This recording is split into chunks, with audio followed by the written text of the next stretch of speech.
الاهلي وسيراميكا وحرقه الدم حرفيا. ورغم ان الاهلي لعب مباراه كويسه جدا في الشوط الاول، ولكن الشناوي ضيع مجهود زمايله. ايه اللي زعلك في المباراه؟ زعلني ان واحد زي محمد هاني عامل مباراه كويسه، ولكن الشناوي ضيع مجهود. واحد زي حسين الشحات كان هو الوحيد اللي كان بيخترق. ديانج كان بيلعب في نص الملعب لوحده. حمدي فتحي ما اعرفش النهارده ما جاش. علي معلول كده كده خارج التقييم. الشناوي طبعا لا مبالاه، وانا خلاص الواحد تعب وفقد الامل في الشناوي.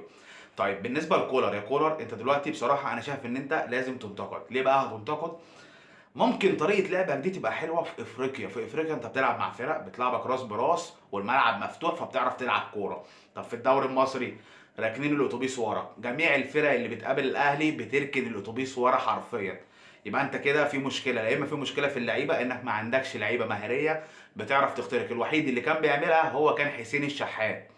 يبقى انا لازم ابص لملف الصفقات كويس. انا عايز لعيبه مهاريه، عايز لعيبه بتعرف تعمل سكيلات، بتعرف ترقص، تعرف تخترق 1 2 هوب وخش. فاهم قصدي؟ لان اللعيبه كلها راكنه الاتوبيس. ما انت اي حد بيقابل الاهلي بيركن الاتوبيس. فلازم تحل في موضوع الصفقات ده باذن الله. واداره الاهلي يعني لازم يا جماعه. الحكام يا جدعان، الحكام قسما بالله، حتى يا عم لو انا مش انا وحش في الملعب اعتبرني وحش. انت ليه ما بتدينيش حقي؟ الكره اللي اتحسبت اوفسايد جون برونو سابيو انت شايفه اوفسايد؟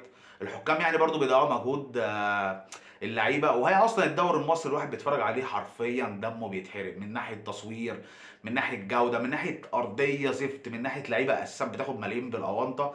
اتمنى من اداره الاهلي تبدا تتحرك، لان المنظومه فيها فعلا مشكله. وطبعا كنا بنلعب محمد بسام بوفون النهارده يعني كان حارس غريب ما شاء الله عليه يعني. بس المباراه فعلا ظالمه، نتيجتها ظالمه بالنسبه للنادي الاهلي. انت لو اتفرجت على المباراه انزل اكتب لي رايك في الكومنتات. كان معاك اخوك محمد عصام، وشكرا.